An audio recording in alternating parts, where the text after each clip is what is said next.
Almost there. Yes. So now we are live. Друзья, добрый день, вечер, ночь, у кого что. Надеюсь, что у всех еще вечер. Я рад вас всех видеть. Как вы можете наблюдать, у нас сегодня гость. Этот гость очаровательный Joe Chiccarelli, интересный продюсер, музыкант, звукоинженер, микс-инженер, известный по ряду работ. Я не буду все перечислять.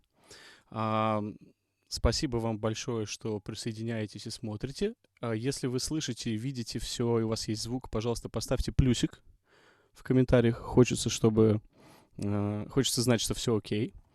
Задавайте свои вопросы, уважайте друг друга. У меня уже накопилось некоторое количество вопросов от себя, а также вопросов от людей в комментариях и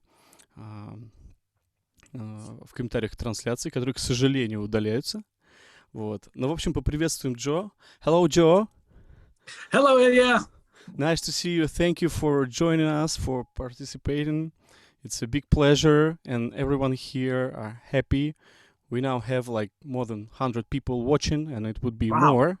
So thank God everyone is healthy, and we are happy to have you here. And I hope everyone is healthy around you during these hard times. Yes, thank you. We wish you good health and nice work. So let me. Of course, we have a lot of questions from local pro audio crowd, but let me please start from my own question. During these self-isolated times, how do you work? What is your setup, and how it affected your work style and your workflow? Yes. Well, I'm here at my private studio. I have a room at Sunset Sound Studios. It's in a separate house on the Sunset Sound lot. So I'm in a private spot. So like you, I just commute from my home by myself to the studio here. When all this went down, I was in the midst of 3 or 4 projects that luckily were just about nearing mixing stages. So I'm pretty much here by myself, working on my own. Occasionally people will be sending me files of what they've recorded at home, and I'm just incorporating them into sessions and editing and doing some video conferencing with people, asking them to change parts and tweak things a little bit. There was an artist that I was working with, a new artist by the name of Didiri, an Australian artist, and we did a couple of tracks together. He had to go back to Australia and was due to come back here to finish up recording, and unfortunately he's stuck back there. So we're doing some sending him files back and forth, some conferencing, and trying to finish up his record as well as some other projects for 3 or 4 different artists. Great. I mean, it might be better, but we are where we are. Yes, we are. Yeah. I miss the communication, with the artist. I miss people being here in the room and having the instant feedback and discussing parts and all. It makes it a little tricky. People sending you files and perhaps they're not exactly what you want them to be. So you got to spend a little bit of time tweaking or rearranging. So it's a little odd, but like you say, we are here. So thank you. I feel like we'll be throwing too many questions at you. So if you want to ask me something.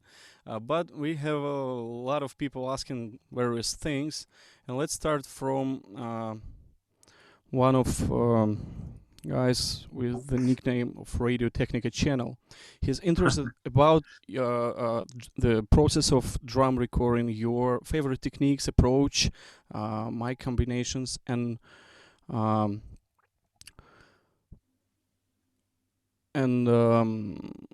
when do you how do you approach the mic choice for the overheads and drums in overall?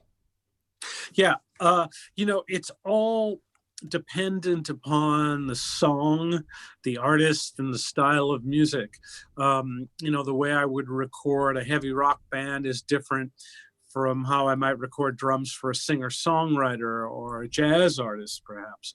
My choice of overheads would definitely change. My choice of room mics, how many room mics, even which room I record in, which drum set I use, which drummer I hire. All those things change depending upon the music. And specifically, if this were a rock or indie rock kind of artist, what would I use? I still love a D12 on the inside of the kick drum. That's my favorite mic. It just seems to be the punchiest and the most natural. I'll usually put something on the outside of the kick drum, an NS10 subwoofer, plus an outside mic, preferably a 47 Fed or a Blue Mouse or 87 or 414. All those things work. Snare drum wise, unless it's a jazz date, more than likely I'm going to put a 57 combined with a 451 on top. And those are adjacent to each other. And then underneath, I'll either put a 441 Sennheiser or a 57.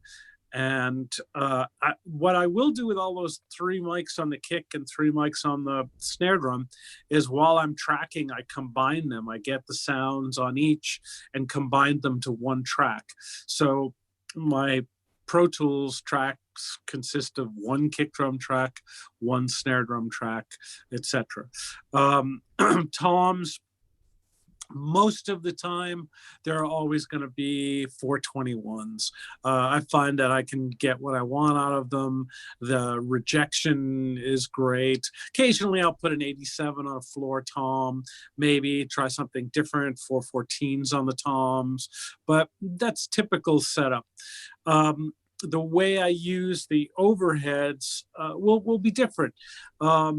If it's a jazz tune, I'll go for something brighter, more hi-fi, maybe manly mics or C12s or 251s, and they'll pretty much be cymbal microphones, but they'll be, a foot and a half or something above the cymbals, but I want to get the detail in the ride cymbal if I'm doing a jazz date. If I'm doing a hard rock date, they could be 67s or they could be 414s, C12As. And again, they're probably about the same distance, roughly, foot and a half or so above cymbals, maybe 6 feet tall or 7 feet tall overall. And, if I'm doing a more rock thing, they might get a little compression. They might get like a Neve 33609 kind of compression, just a little bit, just to keep it tight. But oftentimes for more indie rock or hip hop or pop, I'll use just a mono overhead, just like a 47 tube microphone or 67 tube microphone over the bass drum as a mono. And how often it, like 5 out of 10 times or 3 out of 10 with that, do you use mono overheads in the mix? Let's say, for instance, if I were doing a big bombastic rock date, it would be stereo overheads.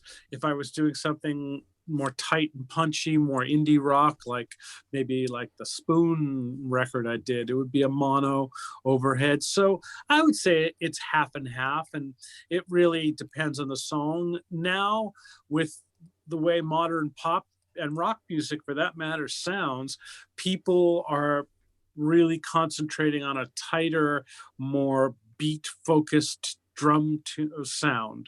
It's really about the groove. It's not about the fills or the room sound. So more often than not, now I'm using a mono, and that mono will get a fair amount of compression. depending on the music, could be a 1176, could be a, I love the old UA 175, 176 tube versions of the 1176. Those are really good for drum overheads. Occasionally a need 33609. Just depends.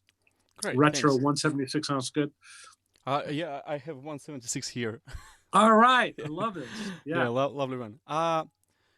Well, let's.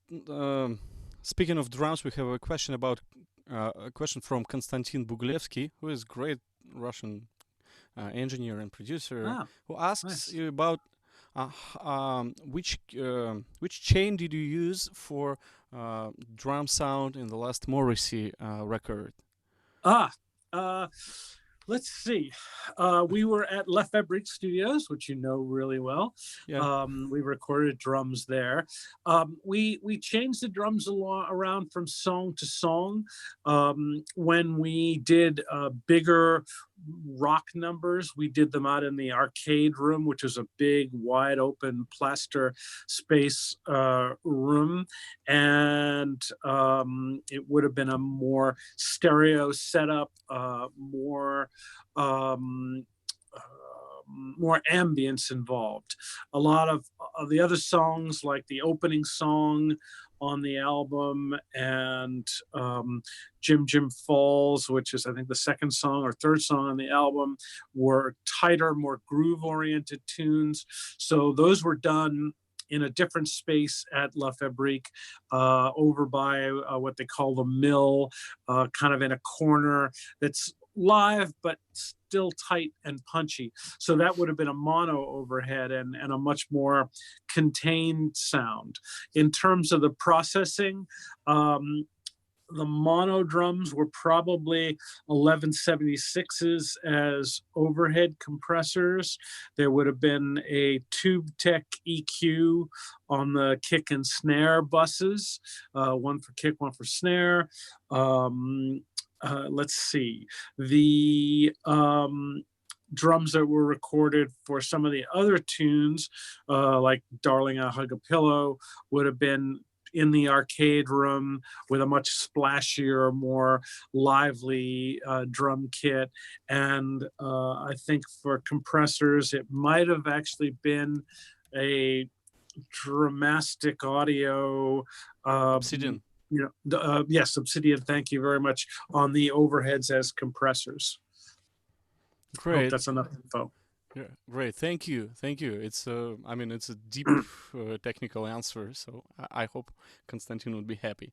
Let's go further. How many hours? I love this question. How many hours do you usually work per day? And thank you for the webinar. They call it webinar. Yes. I used to work 12 hours a day. My day was 11 a.m. to 11 p.m. That was the way I worked for years. But over the last, I would say 5 years, I've cut it down to spend more time at home. So I'll probably put in about 8 or 9 hour day. Usually I go in 10:30, and I'm done 8 o'clock, 9 o'clock, something like that. I try to have some time at the end of the day to answer emails, say hi at home, and that kind of thing. So I try to keep my work schedule saner now. I never work Sundays. I used to work Sundays. I used to be a really bad workaholic, but don't work as much now. I will, but I will put in a full day. And when you're mixing, do you prefer to work like one song per day, or you switch between 2 or 3 projects? Yeah, that's a good question. I used to just love to get in and focus and get a mix done.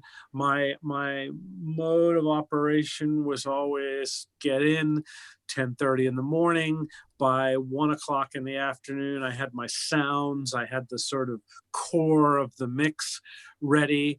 And by between 1 and 3 o'clock, either the artist was coming in or I was working on balances. So by 3 o'clock, I would have the mix at a point where I really liked it.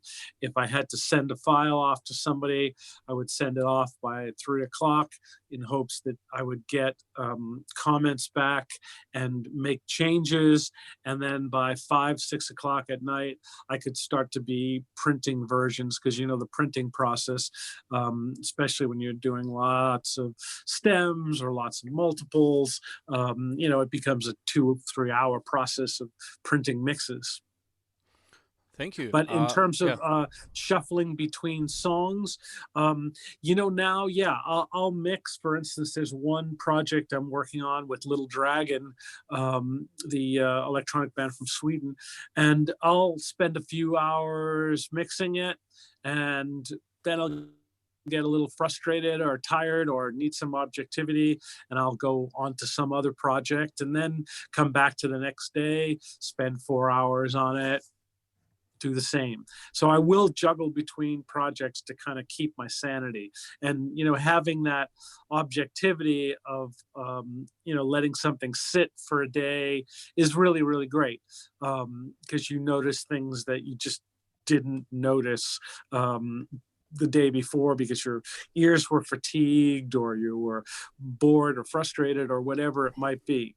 Yeah. So for instance, when I brought the track up yesterday, I don't know why I noticed, but this shaker that was on the left-hand side was just like crazy loud.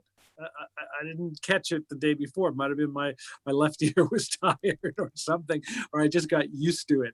So I sort of listened in mono for a while and then went, wow, the shaker is definitely too loud, and brought it down, you know? So having that time away from it, you know, makes you see things that aren't obvious at the moment. Great. Next question, if you are not tired yet. Not at all. Alex Lipnevich is asking, my question is a long one. When you are not the producer of the record, just working as an engineer, and artists or their producers send you the material for mixing, do you prefer to get rid of all of their original processing, including EQ, compression, etc., or you leave in some creative mixing decisions from the producer, or is it both? How much freedom and influence does a mixing engineer have in changing the sound and its direction? Well, it all depends on what the artist is asking you to do. If the artist is saying, here's my files, I hate what we have, I just need a whole fresh perspective on this, then yeah, I will probably lose a lot of their processing. But nowadays, the way everybody works, it's a very step-by-step process. You know, when you had analog tape, you had a sort of recording phase, overdub phase, and mixing phase. And now you're always working towards that final mix. So I do leave all their processing on and will change it or get rid of it or not touch it depending on how I feel about it. If I feel a particular sound is really working, I'll leave it. You know, I always ask for people when they send me sessions that if there's a particular sound they have that has a lot of weird effects on it or has 6 plugins and it's adding up to a sound that they really love, then print it. And I'm okay with that. I trust people's decisions because I think you are indeed inching towards the finish line while you're overdubbing on a record or doing rough mixes. So yes, it's a sort of cumulative additive process. So I pretty much start with their processing. I'll listen to their rough mix. I'll see what I like about their rough mix, see what I want to change. Maybe the bottom end's not big enough and I gotta first concentrate on getting the low end in a better place, and I'll change their plugins there or add some parallel compression or just gently change their balances within their drum kit or program sounds, that kind of thing. But yeah, I do honor what's there. Thank you. We have a guy in our chat who asks, too many questions, so I think I should ask these questions, at least one of them. What will Joe recommend to those who intend to mix and who are just starting their way into the world of music, if you can call it that? Well, if and so sorry, excuse me. And the second one is how far the White Stripes guitar sounds are. Is there a large difference between White Stripes guitar sounds as they are recorded, and between the recorded and mixed sounds? Let's say it this way. Yeah. Sorry. So, but first, yes. What would you recommend for? Well, you know, if you've decided that you want to be a mixer, if that's your choice, you know, I think it's important to not only just mix, but really look at the rest of the process, because I think you learn so much about mixing by the way you record. Because when I record, I'm almost always thinking of the final product. I'm looking at the mix. When I go into rehearsal with a band, I'm looking at the band almost in terms of the mix, down to things like, oh, the guitar player should play that part in this octave versus that octave, because it'll get it away from the other guitar here. So it's a school of arrangement. Excuse me. Every part of the process changes how the other process reacts. So I think you've got to know about recording to do mixing. And then from there, I would really start to study other records, study the records that you love and what it is that you love about them. Is it the way the bass and drums feel, or the overall sound, or the depth of the record? And I always sort of made a catalog of sound, you know, the sound of a electronic music record, the sound of a Fleetwood Mac record, the sound of a Miles Davis record, and kind of, you know, had those pictures in my head that I could always refer to. So you kind of, as you're working on something, you get a feeling for it, and it conjures up some of those sonic images, if you will. And I think then you kind of almost start to gravitate towards them, assuming that they're the right thing for the music. But so I think you have to have this sort of encyclopedia, this bank of sounds and knowledge that you can kind of refer to. I hope that makes sense. Yeah, it makes perfect sense, actually. And it's it was a good question and a good answer. An interesting question from Sergey. How does your mood and sleeping hours affect your mix?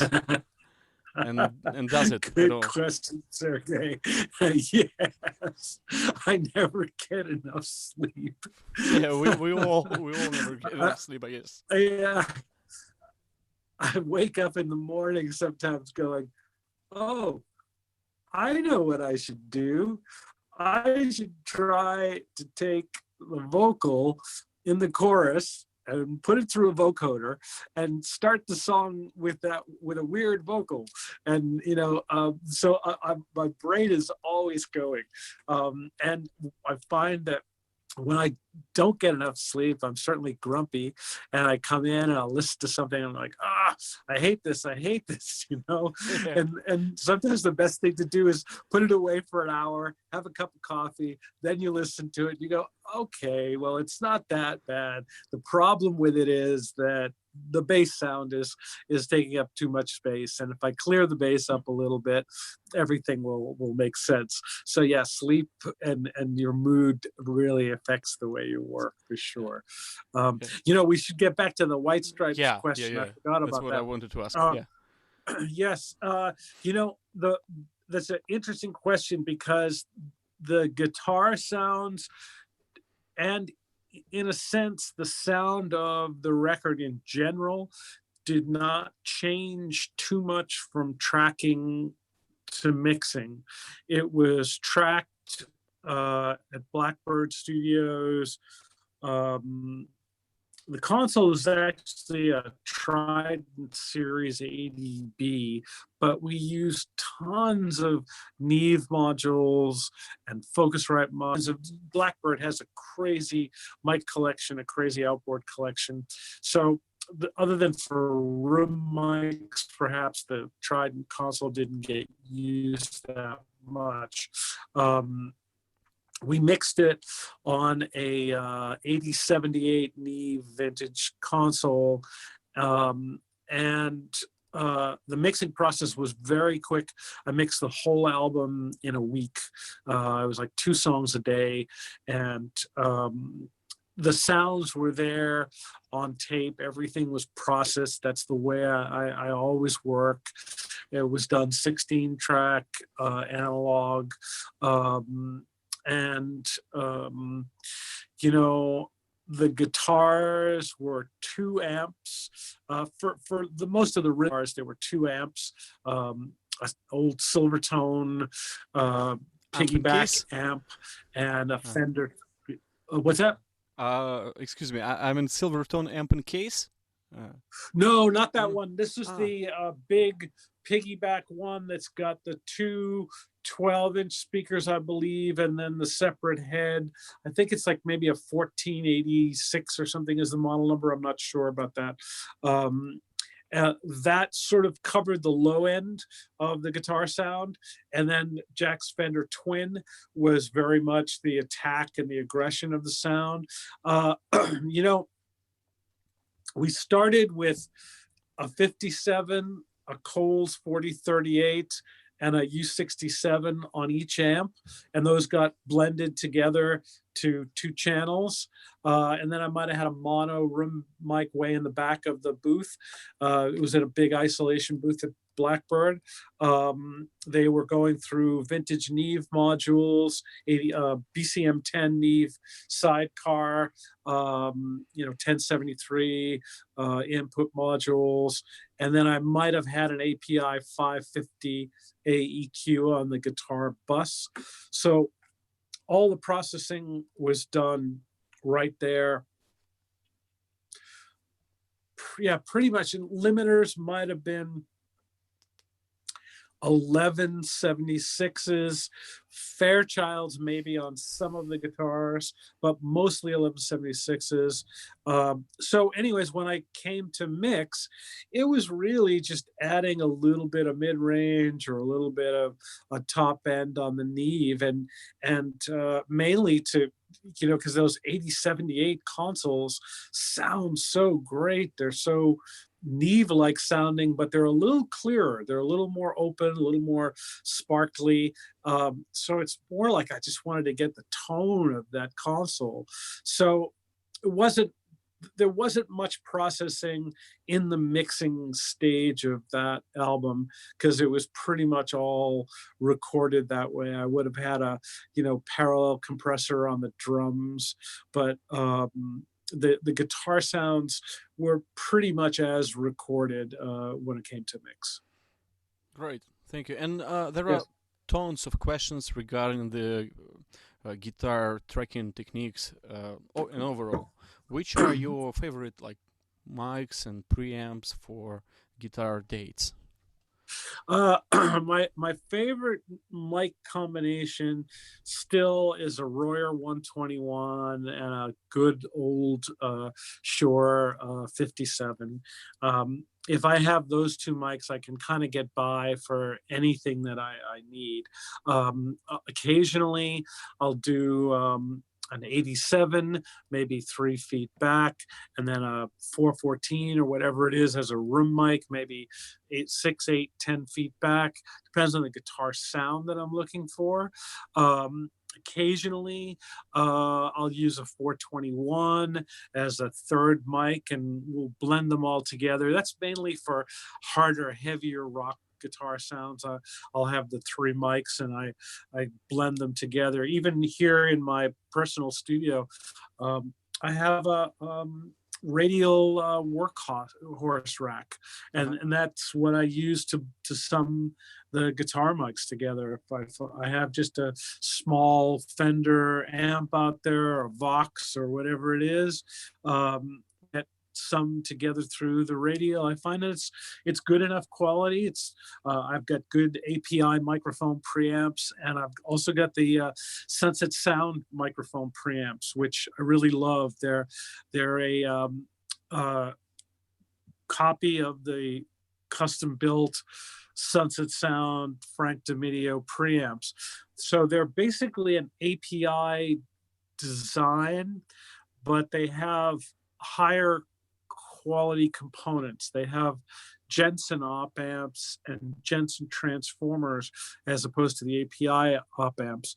So they tend to be a little more airy, sparkly, a little fatter on the bottom, a little more open on the top, but still aggressive, kind of like an API.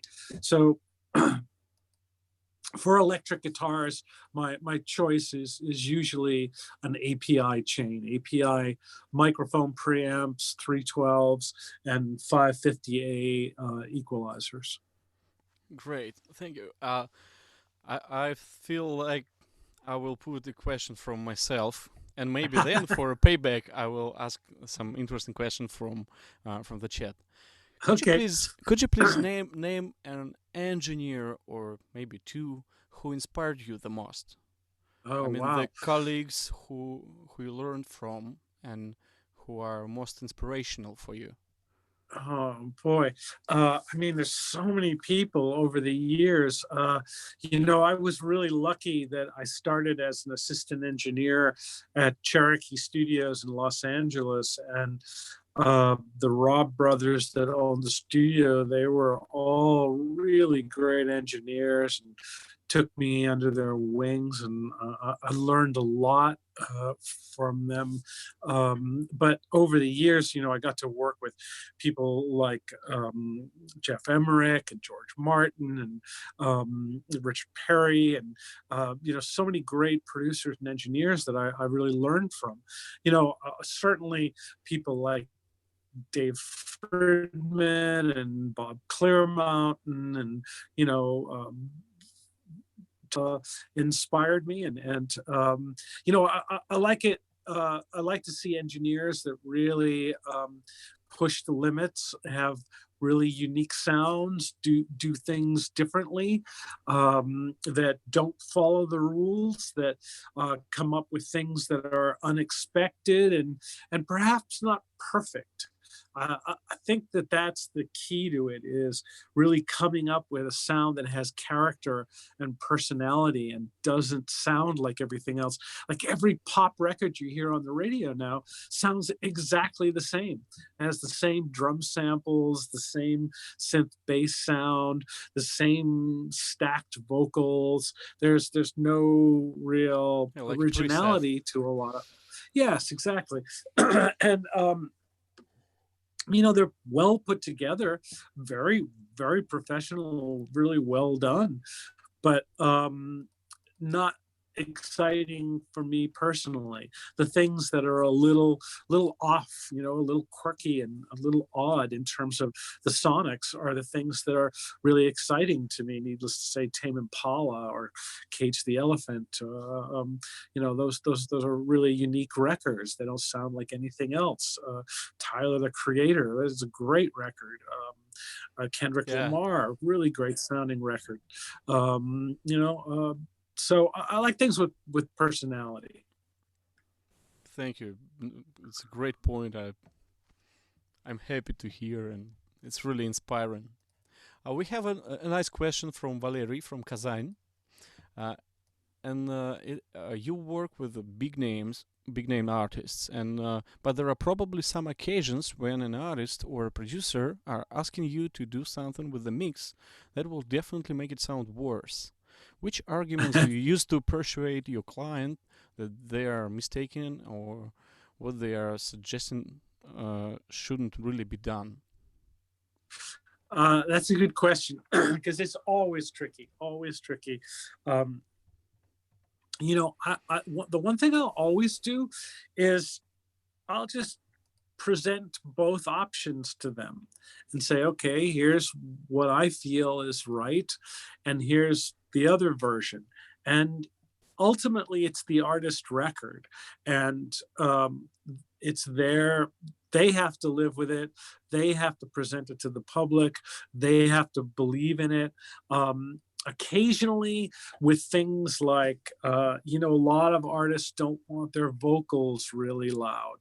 And sometimes I'll sit there and think like, wow, you know, this person's got such a great voice. Why are they burying it? You know, why are they making me make it sound small and mid-rangey and pushing it in the back of the track? It's the rest of the track isn't that interesting. So if they insist on it, I'll then later go back and make sure I do another mix where the vocal's up or it's fatter sounding or whatever I feel. And I'll just have it there, because usually what happens, I'm going to get a call from the record company going like, well, this sounds good. Do you have a vocal up version? Do you have, you know, a version like the vocal's really small? And, you know, all you can do is politely say, well, the artist really felt strongly about it, but I kind of agree with you, and I'll give you one other version I have. You let me see. And, you know, at that point, it's the A&R person's job to battle with the artist.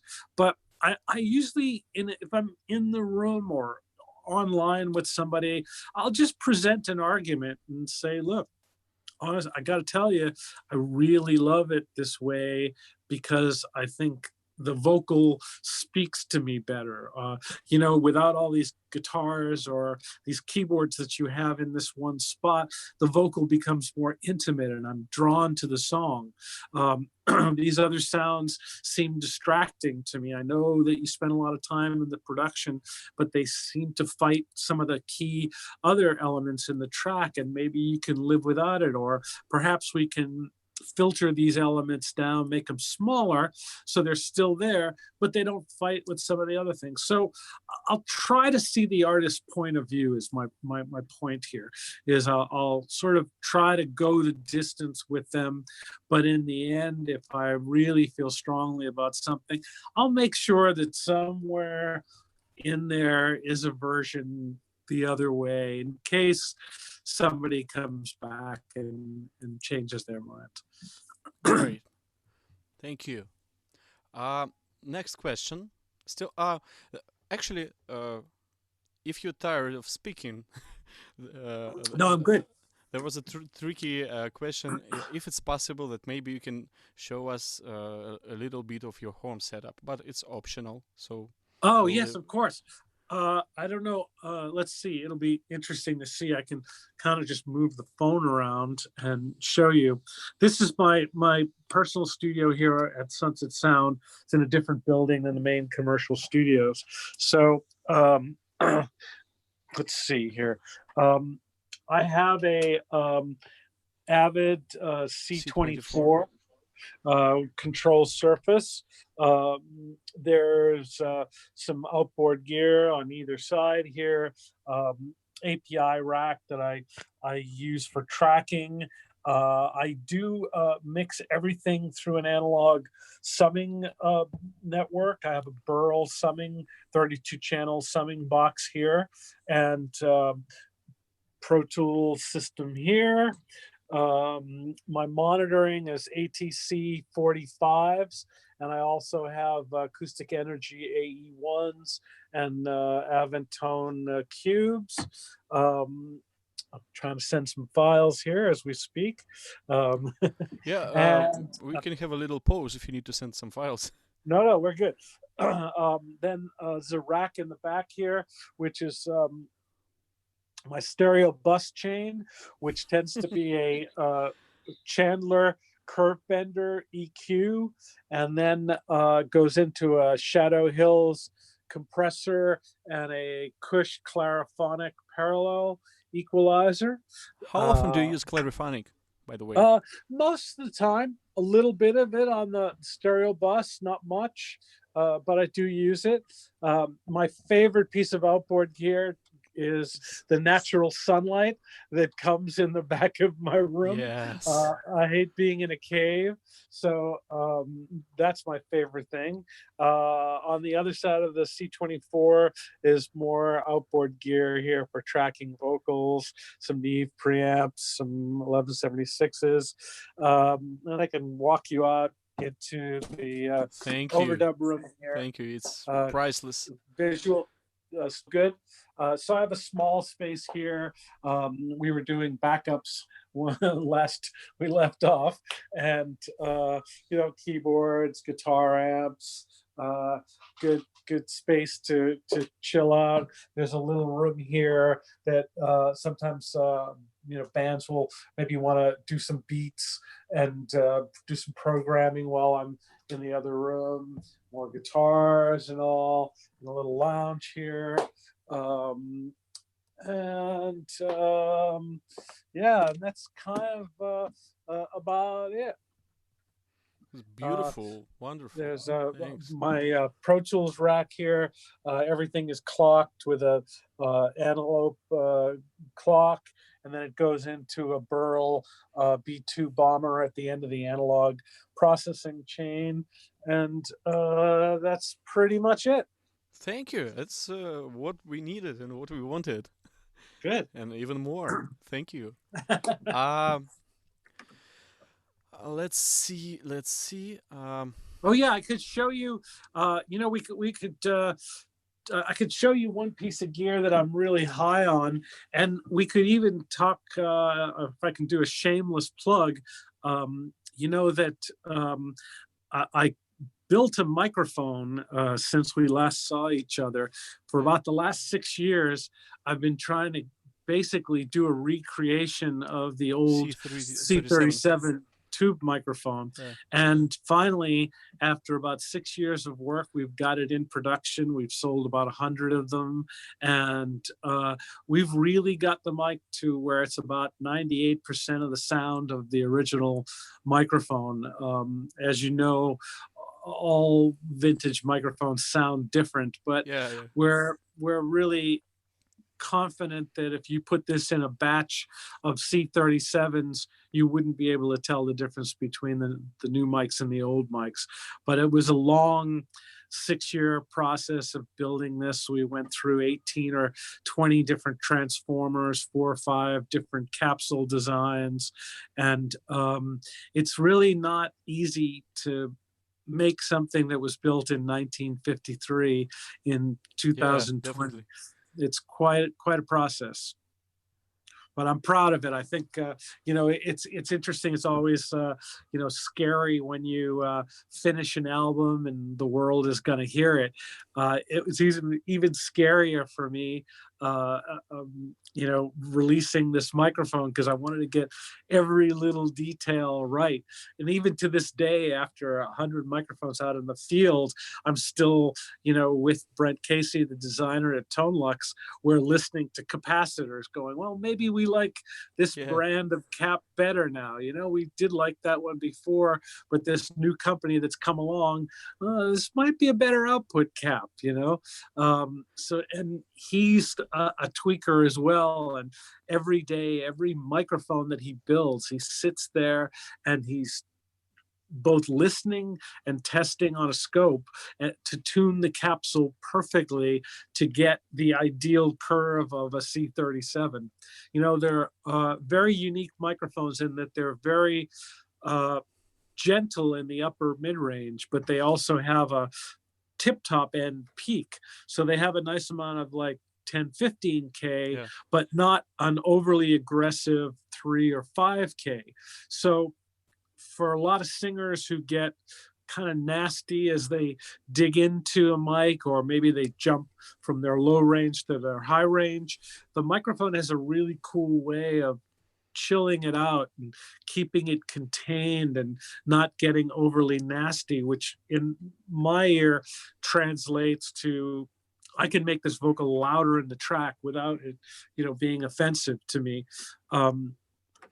So they're quite a unique beast. I've always loved them, and if you have a Neumann in your library and a AKG, they're somewhere in between. So it's a nice option to have for certain singers. Yeah, I've seen some pictures of yours from NAMM. Great! Yes. Recently, and I've heard that C37 was a Japanese answer to the U47. Or 67. Yes, yeah.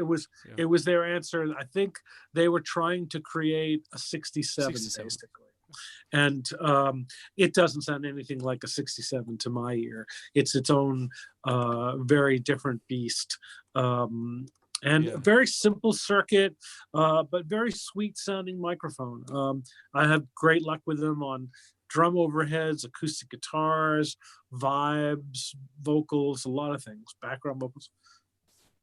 Great. Next question, and it's far from microphones. I mean, my inner engineer would sit here for 3 hours and talk microphones.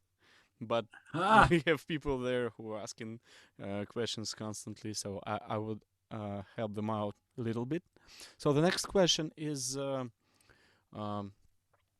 Abakar is interested about your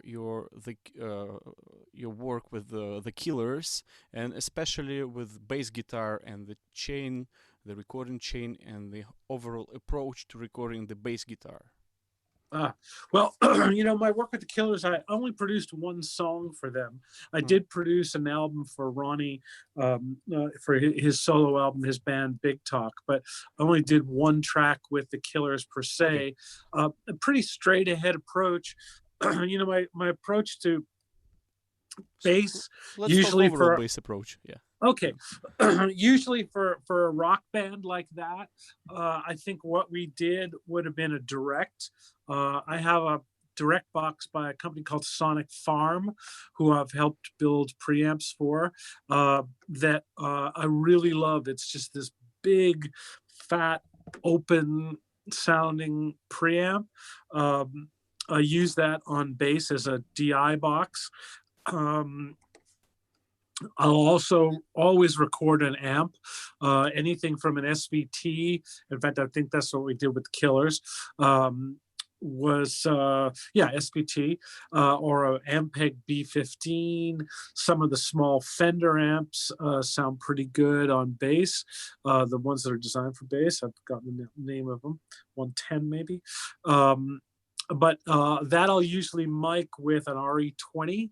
That's my favorite bass amp mic. There's something about the proximity of it that I really like. Occasionally I'll use a 47 FET on bass amp, or a Sennheiser 421.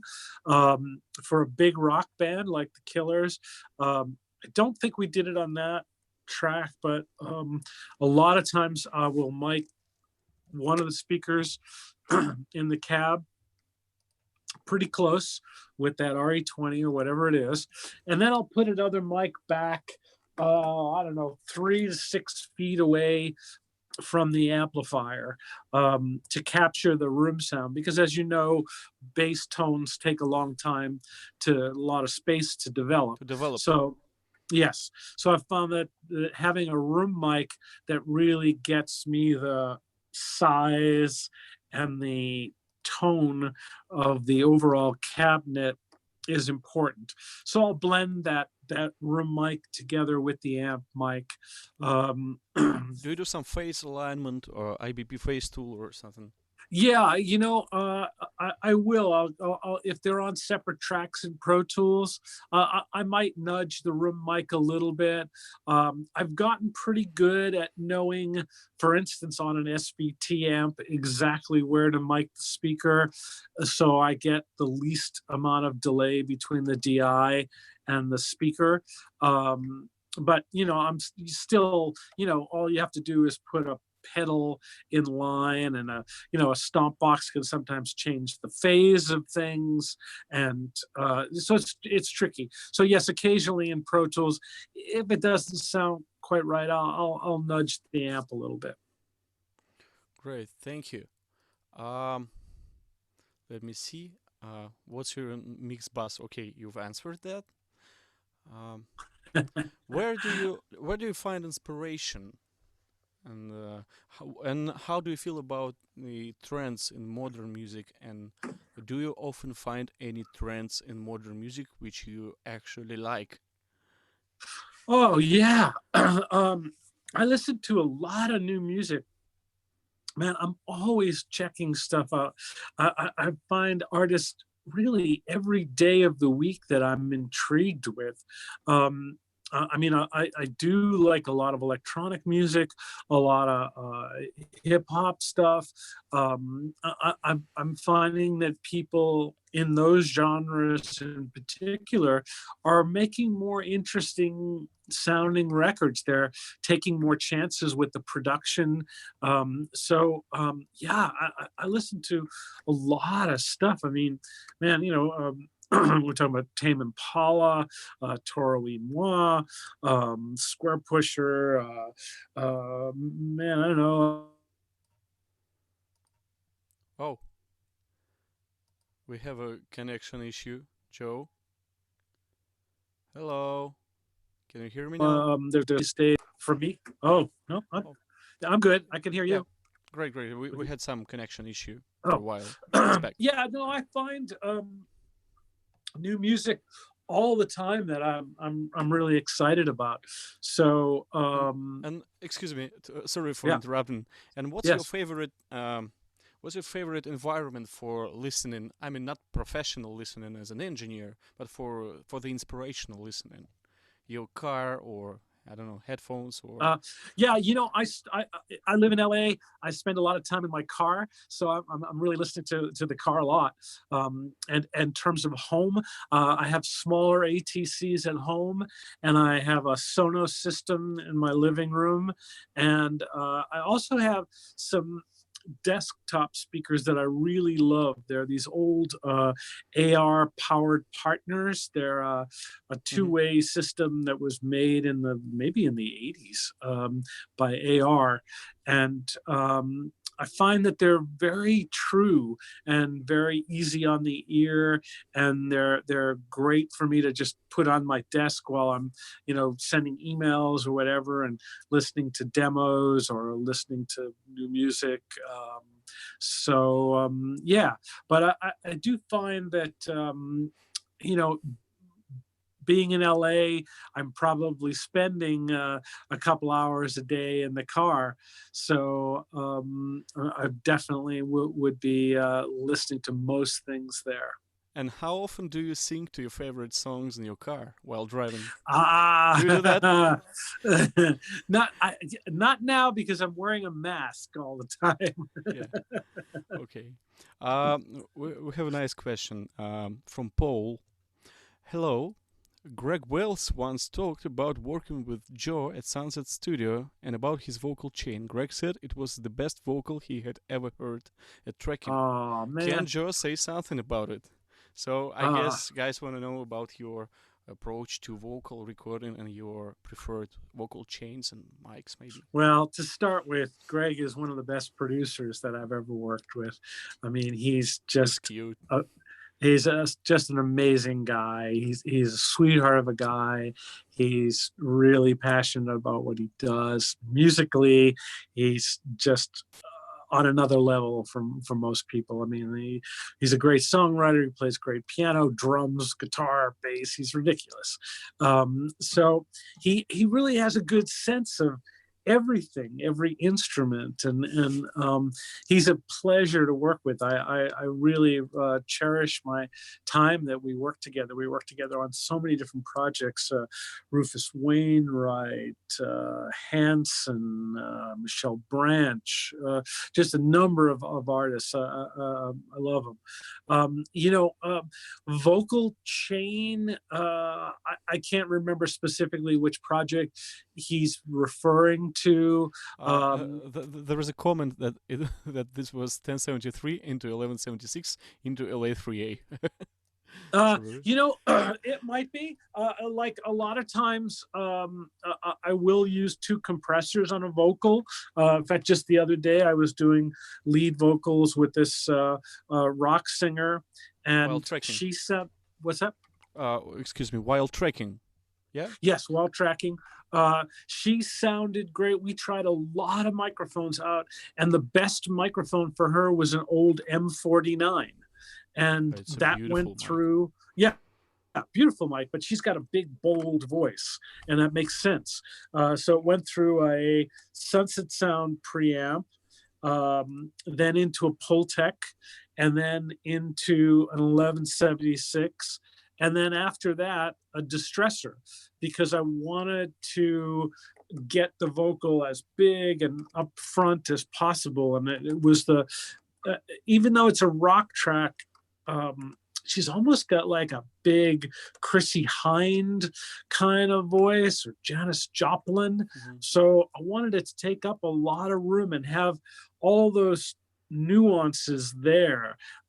So, maybe the 1176 was 3 to 5 dB of compression, and then there might be another 1 to 3 on the distressor. And not all the time. Usually I would set them so when the 1176 is starting to release and come back to 0, then the distressor might compress just a little bit. So you kind of get them, to work like that. So yeah, with Greg, I'm trying to remember, for instance, Rufus Wainwright, it takes nothing to record him because he's got such a beautiful voice. It would have been like a Telefunken 251, just a Neve 1073 preamp, and probably into an LA2A with very little compression. Same thing with Morrissey. He's a big singer, big voice. Normally I use an old Tube 47, sometimes a Blue Bottle. Microphone sounds great on him. It'll go through a 1073 preamp, and usually a TubeTech CL1B, but not a lot of processing. If I'm doing a tight pop thing that I want the vocal really to kind of sparkle and come out of the speakers and be bright and lively, I'll use the Blue Bottle, and I will use the 2 compressor scheme, and I'll probably even add a lot of 15K while I'm tracking. Yeah, thank you. We are slightly coming to the end of our conversation, so I have 3 to 4 questions. I have one question from myself. Okay. But there is a nice question from my assistant, actually, who asks 2 things. Do you do everything yourself, or you let some job to be done by your assistants to edit drums, vocals, or tune something? And the second part of his question is, when you discover new music as a producer, what are the key elements you base your opinion on, whether you want to work with this music or not? Okay, in terms of assistant, when I'm here in my own space, usually it's just me. It's a smaller space. There's not room for anybody. Certainly, mix prep. Yes, I'll hire somebody to do that. Vocal tuning, if I need that, I'll hire somebody to do it. I'd rather spend my time working on overdubs, working on keyboard parts with somebody, and let somebody else tune the vocal.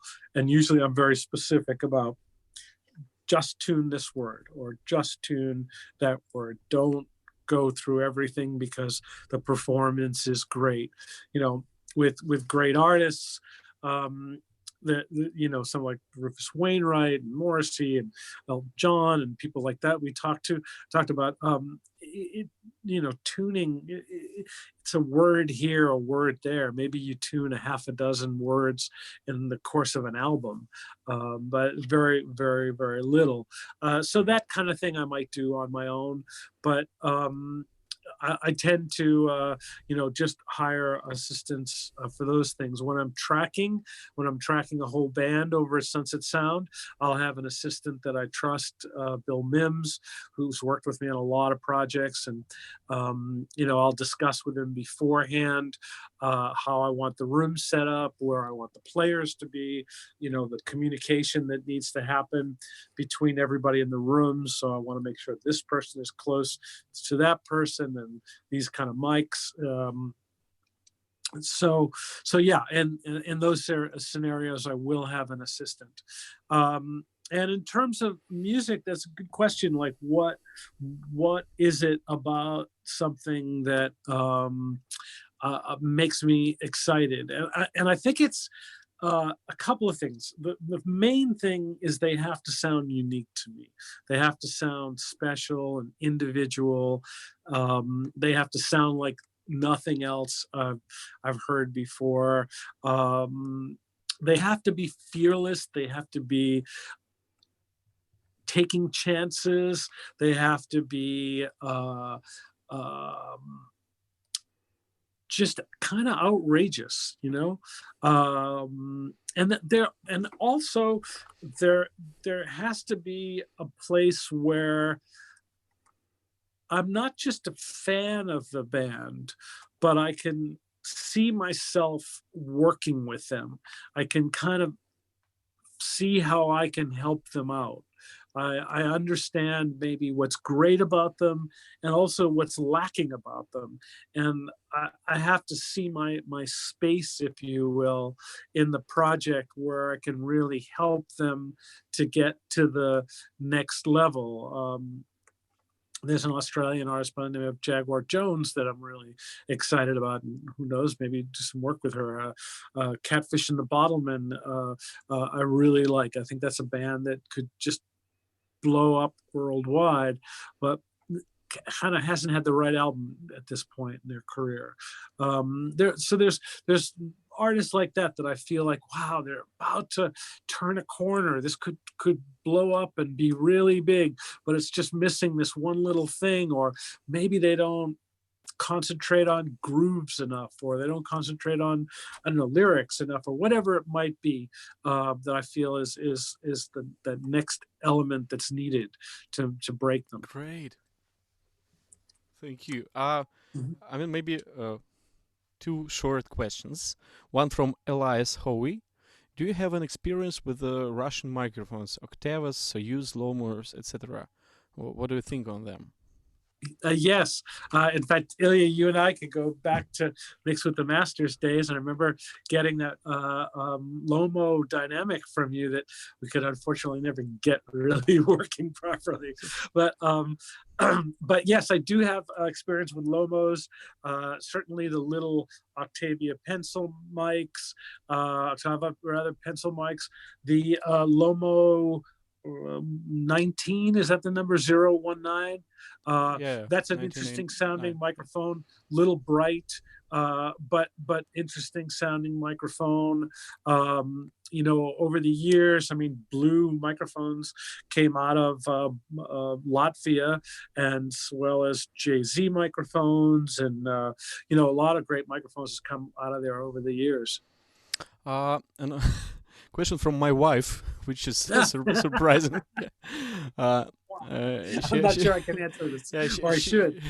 She says it's not a usually engineering question, but still she wants to ask, what do you drink? Tea, coffee, water, or whiskey?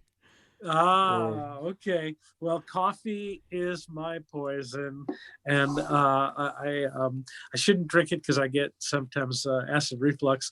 But I do still love coffee. But I'm down to just 1 cup in the morning, and that's it. I used to be really bad. I used to drink, 8-10 cups a day, but I'm down to 1 cup now. I'm very good about it. I'll drink when I am out with a band, or I love tequila or a good glass of wine or good vodka. But I try not to drink that often, especially if I'm working on a project, because I really want to be clear the next Yeah. day. And so it's rare that I would have a drink at the end Yeah. of the day. Because I just don't want to be groggy next day for work. I'm really Yeah. Yeah. Of keen course. to be careful about that. Great. Not that I'm a heavy drinker. I'm more to coffee, but she asked.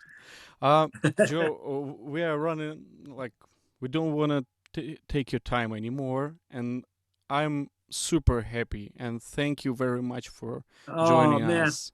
such It's a pleasure. This it's was fun. It was it's a so good to pleasure. see you after all this time, and so glad you're doing so well. And I love the idea of the show. Congratulations on it, and continued Thank good you. luck.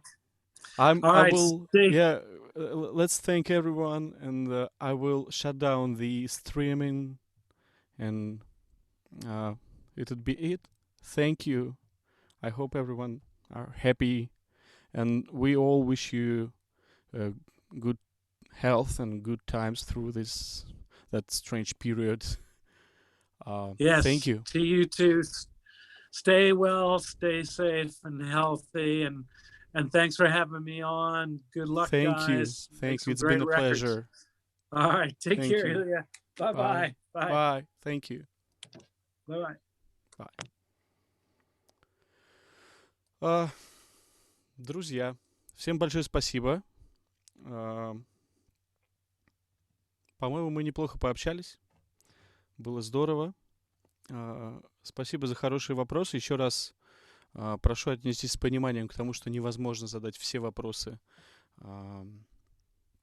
Невозможно задать все вопросы, которые вы присылали, потому что, в общем, есть некоторый лимит по времени, и некоторые вопросы повторяются, но я старался, надеюсь, что вам было полезно и интересно. Этот стрим будет доступен в записи, и вскоре появятся субтитры, надеюсь.